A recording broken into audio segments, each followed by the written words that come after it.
వాళ్ళు తెగించి సాయం చేస్తున్నారండి బాబు. వాళ్ళు పీపీఈ కిట్లు ఇవాళ నేను పత్రికలో చూసి ఆశ్చర్యపోయాను. నరసింహారావు గారు ఒక పెద్ద ఆయన ఎవరో ఊళ్ళో చనిపోతే కొడుకులు నలుగురు మేము రాం, మాకు వచ్చింది అంటే ముస్లిం సేవా సమితి కార్యకర్తలు వచ్చి ఆయన హిందూ ధర్మం ప్రకారం దహనం చేశారండి.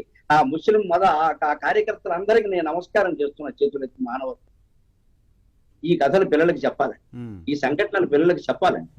ఈ మానవత్వం పెంచాలండి, మతం కాదు. ఎంతసేపు ఎవరి మతం వారు అనుసరిస్తారు, అందరి దేవుడు ఒకటే ఏ పేరుతో పిలుచుకున్నారు. కానీ మతాతీతంగా కులాతీతంగా అన్నిటికీ అతీతంగా ఈవేళ మనం సాయం చెయ్యాలి. ఏమైనా సరే పాపం అక్కడ శవం పడిపోయింది, ఎవరు రావట్లా, ఏమైపోతారు, వీధికే నష్టం కదా, దాని ద్వారా ఏమైనా వ్యాపించిన కష్టమే కదా, ఎవరో ఒకరు వెళ్ళాలి కదా. మరి ముస్లిం సేవా కార్యకర్తలు రావడం ఏంటి? ఈ హిందూ మతంలో పెద్ద ఆయనకి నలుగురు కొడుకులు వెళ్ళకపోవడం ఏంటండి? ఆస్తి ముస్లిం సేవా సమితి వాళ్ళకి ఇచ్చారా, నలుగురు కొడుకులకి ఇచ్చారండి. వాళ్ళది నలుగురు కొడుకులకే కదా. మరి ఆస్తులేమో వీళ్ళు పంచుకుంటారా, ఆస్తులేమో వాళ్ళు దహనం చేయాలా? ఏమి పద్ధతి ఇది?